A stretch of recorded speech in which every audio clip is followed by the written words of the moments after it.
Namaste. Welcome to the lecture series on the subject Applied Thermodynamics, Module 4, in that Part 1, Refrigeration Cycles. This is lecture number 6, and myself, Dr. Nsatheesh Kumar, Associate Professor of Mechanical Engineering, Canara Engineering College, Bantwal. So, in this lecture and the next lecture, this is number 7, so I will be solving few problems on refrigeration cycles. So, let us take the first problem. A cold storage is to be maintained at minus 5 degrees Celsius, that is 268 Kelvin, while the surroundings are at 35 degrees Celsius. The heat leakage from the surroundings into the cold storage is estimated to be 29 kilowatt. The actual COP of the refrigeration plant is 1/3 of an ideal plant working between the same temperatures. Find the power required to drive the plant. So let me draw a diagram.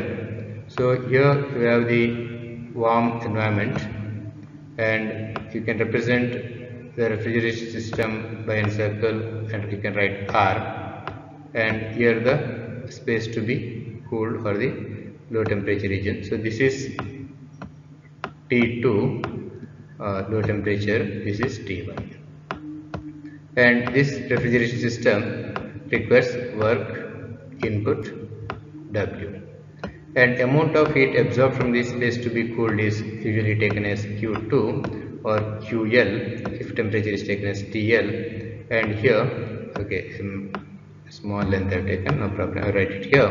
So this is Q1. Now here you can see cold storage is to be maintained at 5 degrees Celsius, minus 5 rather, okay. So this T2 is 268 Kelvin, and the surrounding temperature is 35 degrees Celsius, that is T1. So this is 308, whereas this is 268 Kelvin. So these temperatures can be used to find out the ideal COP, or what we call it as Carnot COP, which is the maximum COP for this plant when operating between these two temperatures. Now there is some heat leakage from the surroundings into the cold storage, and it is estimated to be 29 kilowatt. So whatever the heat that is leaking into this space, which is given as 29 kilowatt, is to be removed constantly from the space in order to maintain this 29, okay. So this Q2 should be 29. I hope you understood the problem. You see, the heat leakage from the surroundings to the cold storage, that means this part, see this part, this box T2, here this box. So here heat is leaking from the surroundings, so this is the heat leaking into surroundings. So this is 29, okay, 29, okay, I'll strike out this 29 kilowatt, means same heat has to be removed as Q2 in order to maintain the temperature as 268 Kelvin. So that is what you have to understand, and the actual COP of this plant is 1/3 of the ideal COP. So that I will take up while solving the problem. Now COP of the plant is nothing but COP. Now the COP of the plant is nothing but the COP based on the Carnot cycle. So that is what I told you earlier. So that is nothing but ideal COP, which is based on temperature. So you know the formula, T2 by T1 minus T2. If you substitute, you will get it as 6.7, and given actual COP is 1/3 of ideal COP. So it comes under around 2.233. Now, as I told you earlier in the previous slide when I was explaining the problem, the heat removed from the low temperature reservoir, that is cold storage, must be equal to the heat leakage from the surroundings to the cold storage, that is nothing but 29 kilowatt, that is you can take it as Q2. So actual COP is nothing but Q2 by W. So if you substitute, you will find out the power required, the expression for power required, that is W is equal to, you can see W, it is written here. So W is equal to Q2 by actual COP. That's previous formula. Actual COP is equal to Q2 by W is rewritten as W is equal to Q2 by actual COP, and if you substitute, you will get the answer as 12.98 kilowatt. So here in this problem, actual COP is given as 1/3 of the ideal COP. Sometimes it can be equal to Carnot COP also. So sometimes one of the temperatures may not be given, work input may be given, or Q1, Q2, some heat parameters may not be given, but same formula you have to use. So you have to play with these formulas, and you have to solve this kind of problems. Now let me solve a problem on Bell-Coleman cycle. So a refrigeration machine of 6 tons capacity working on Bell-Coleman cycle has an upper limit pressure of 5.2 bar. The pressure and temperature at the start of compression are 1 bar and 18 degrees Celsius respectively. The cooled compressed air enters the expander at 41 degrees Celsius, assuming both expansion and compression to be adiabatic with an index of 1.4. Calculate coefficient of performance, quantity of air circulated per minute, piston displacement of compressor and expander, and bore of compression and expansion cylinder when the unit runs at 240 rpm and is double acting with stroke length of 200 millimeters. Power required to drive the unit. So all these things you have to find out. Very important is the fourth point.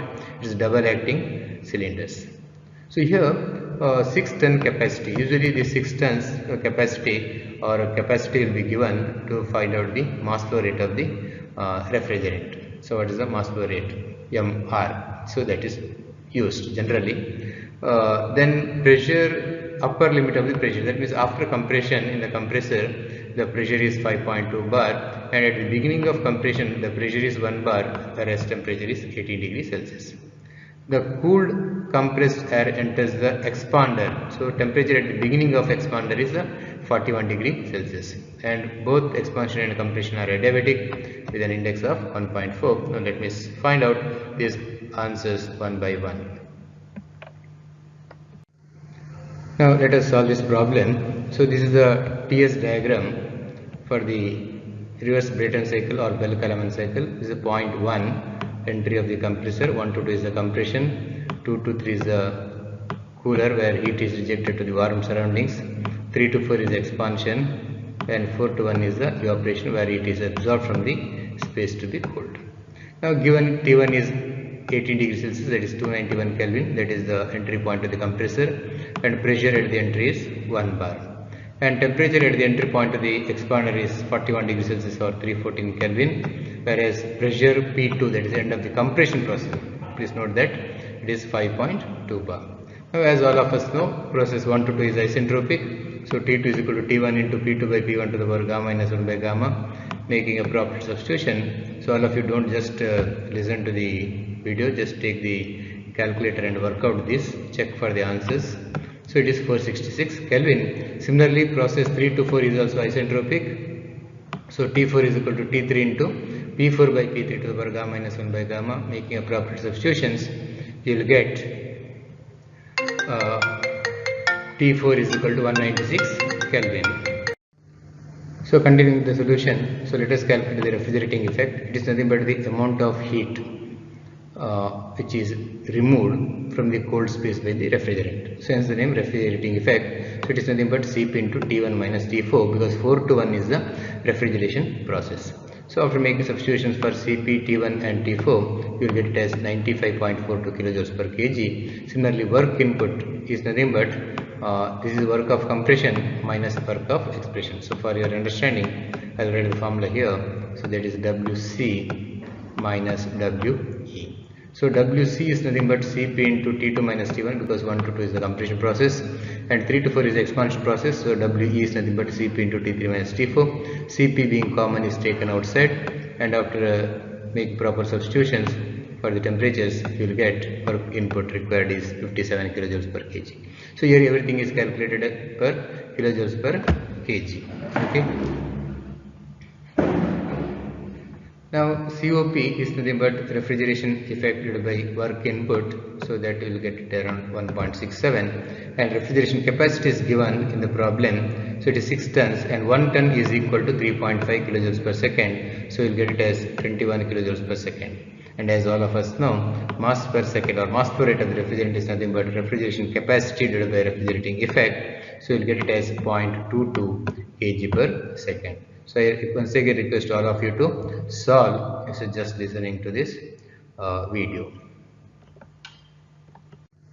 Now power input required is nothing but mass flow rate of the refrigerant, here it is air, into work done per kg of air, so 0.22 into 57, so it is 12.54 kilowatt. So this much power is required to drive the compressor.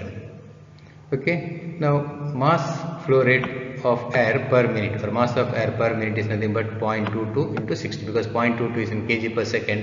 If you multiply it by 60, you will get it at 13.2 kg per minute. Now piston displacement of the compressor P1 is nothing but mRT1 by P1. So this is from the basic equation. P1 V1 is equal to mRT1, and m is 13.2 kg per minute, r is 287 for air, that is in joules, 291 is the initial temperature, and pressure 1 bar is taken in 100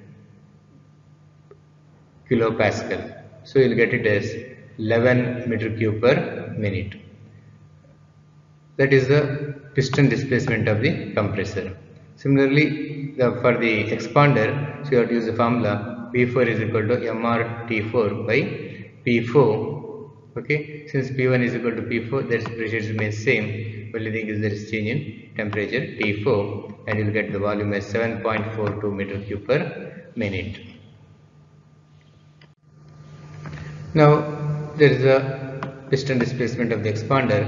You know that V1, that is the piston displacement of the compressor, is equal to 2 into volume of the piston into the speed or number of strokes per minute. So here why this is 2? Because it is a double acting cylinder. So double acting means 2. Pi d1 square by 4 is nothing but area of the cylinder bore, and L is the stroke length. So pi by 4 d1 square L is nothing but volume. So this is nothing but RPM, 200 or 240 RPM, sorry, 240 RPM, there is a speed. So if you substitute, make proper substitutions, only unknown in this equation is d1 square. So you will get the diameter as 38 centimeter or 0.38 meter. Similarly, if you do it for expander, V4 is equal to twice pi by 4 or 2 into pi by 4 d2 square Ln. Once again same formula. This is the piston displacement of the expander, right?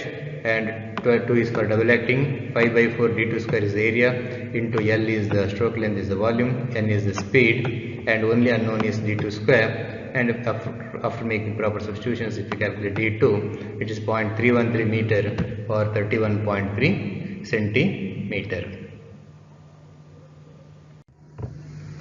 Now let us solve this problem. An air refrigerator system operating on Bell-Coleman cycle takes in air from cold room, that is nothing but the space to be cooled, okay, at 268 Kelvin. That is the entry point of the compressor, and compresses it from 1 bar, that is P1, to 5.5 bar, that is P2. The index of compression is 1.5, that you have to note here. It is not equal to 1.4 or gamma, so it is N now 1.25. Now the compressed air is cooled in the cooler to 300 Kelvin. So that is the entry point of the expander. The atmospheric temperature is 20 degrees Celsius. Air expands in the expander where index of expansion is 1.35. Look at the problem now. Index of compression is 1.25, whereas index of expansion is 1.35. That means they are different. Now we have to calculate COP and quantity of air circulated as mass flow rate of the air now per minute for production of 1500 kg of ice per day at 0 degrees Celsius. So you have to produce 1500 kg of ice per day. Ice has to be at 0 degrees Celsius. So you have to be careful. So sometimes they may give the ice temperature as some -5, -10 degrees Celsius, and that also you have to take into account. But water is supplied at 20 degrees Celsius at atmospheric temperature, 20 degrees Celsius. And also you have to calculate the capacity of the plant. Now this is a diagram, right? Just consider isentropic process 1 to 2. So this point as 2 and this point as 4. Only if the efficiency is given, then you have to consider this curved lines 1 to 2 and 3 to 4, otherwise vertical lines, because processes are isentropic. So beginning of compression is 1 bar, end of compression is 5.5 bar, beginning of compression temperature is 268 Kelvin, okay, expander entry point T3 is 300 Kelvin. So 1 to 2 is isentropic, similar to the previous problem. T2 you have to calculate using this formula, but it is not gamma minus 1 by gamma, this is n minus 1 by n. So you will get it as 376.8 Kelvin. And similarly, the temperature at the end of the expansion process or end of expander at the exit of the expander, so you'll get it as 192.83 Kelvin. Okay. Now work of compression, since the index of compression is not adiabatic index, that is gamma, so you have to use this formula for work of compression, that is WC is equal to n by n minus 1 into gamma minus 1 by gamma into Cp into T2 minus T1, and after making appropriate substitutions, you will get work of compression as 156.2 kilojoules per kg. Similarly, work of expansion, a similar formula you would write, but only thing is Cp into T3 minus T4, because 3 to 4 is the expansion process, and after making proper substitution, you will get as 118.69 kilojoules per kg.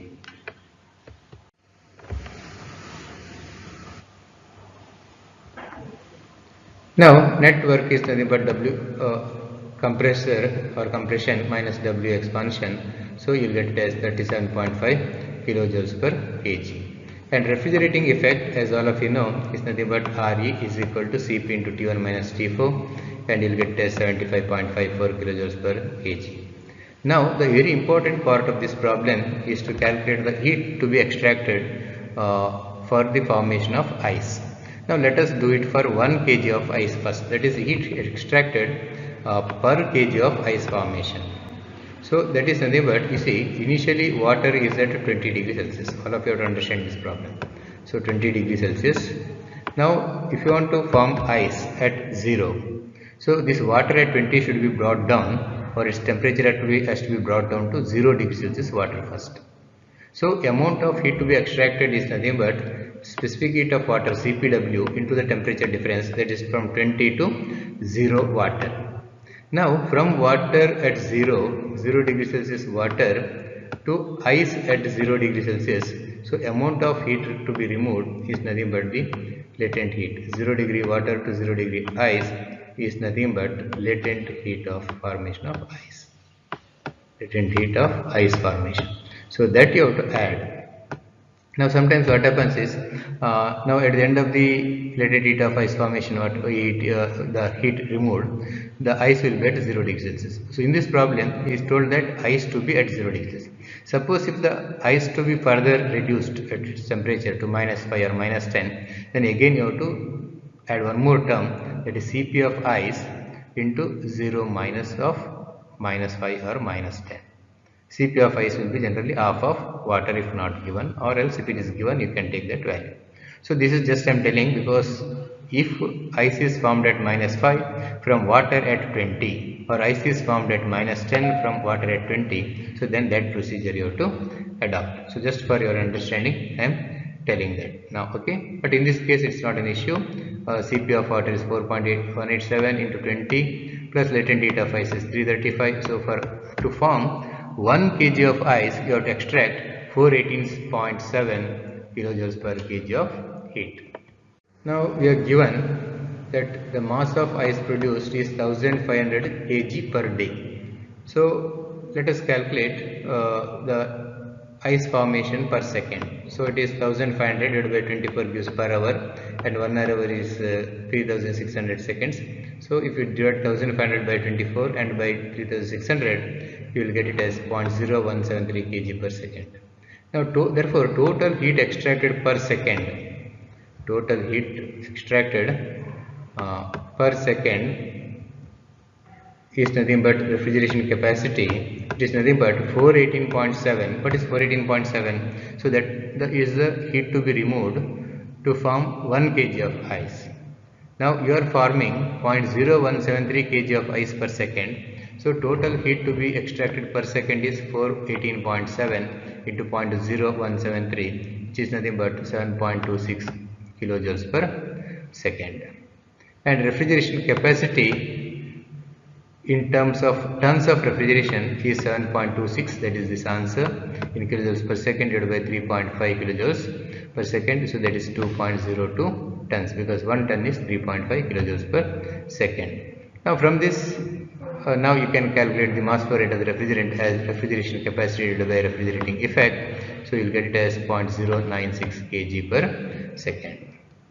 So that's the mass flow rate of the refrigerant. Now let us solve one more problem. An air refrigeration system is to be designed according to the following specifications.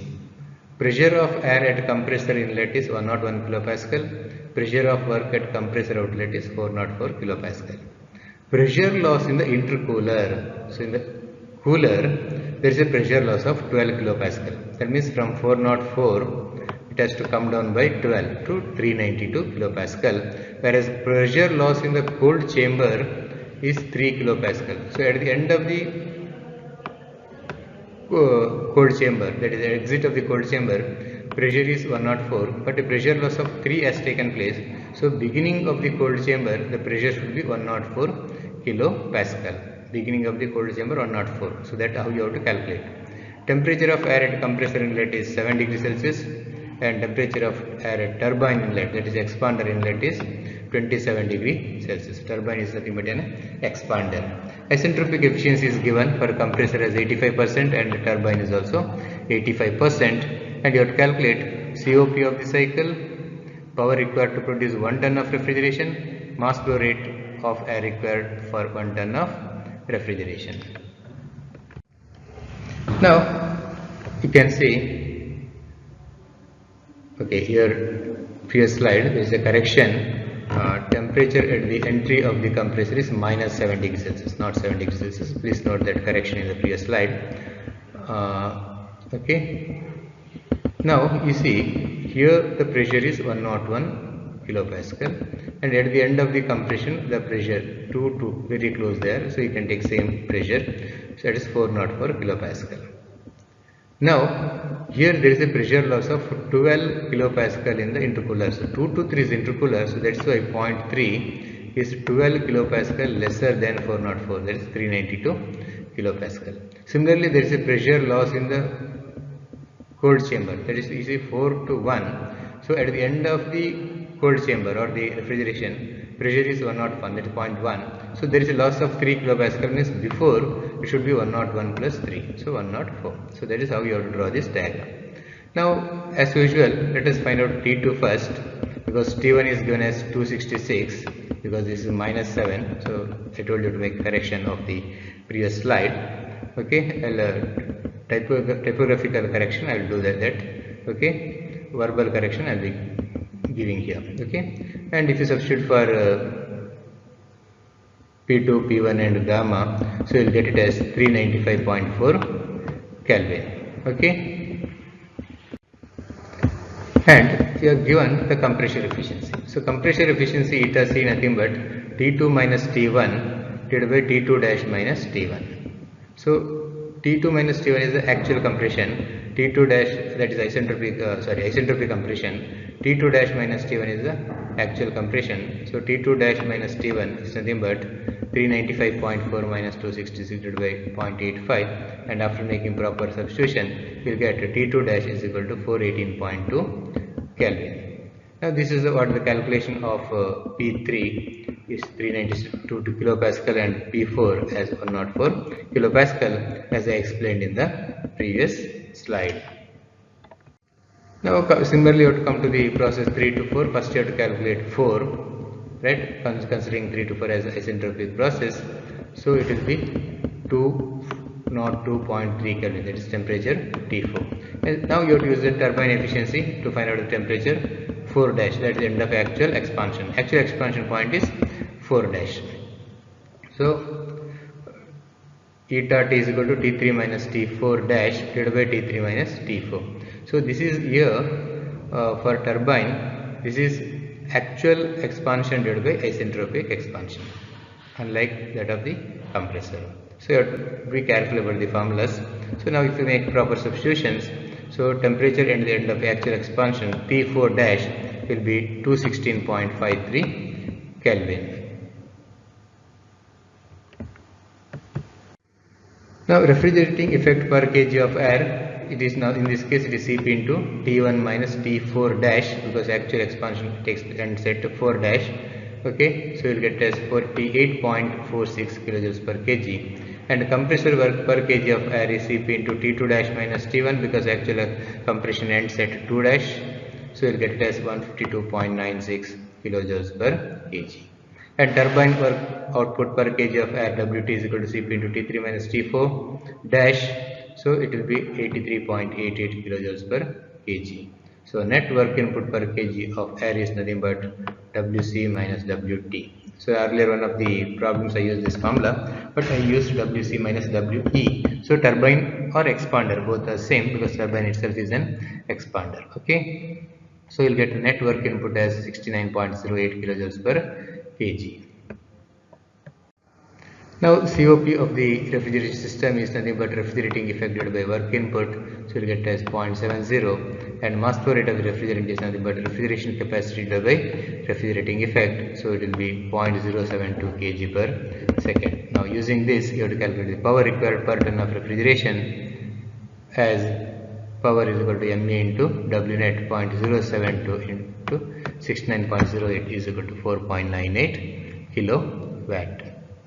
So with this, okay, before that you see refrigeration effect 1.5, you make it or you may be thinking from where did I get this number, because it is given per ton of refrigeration. So 1 ton is 3.5 kilojoules per second, so refrigeration capacity is 3.5 kilojoules per second, that's 1 ton of refrigeration. Okay, with this I conclude this lecture number 6, and I will solve few more problems in the lecture number 7. Thank you. Bye till then.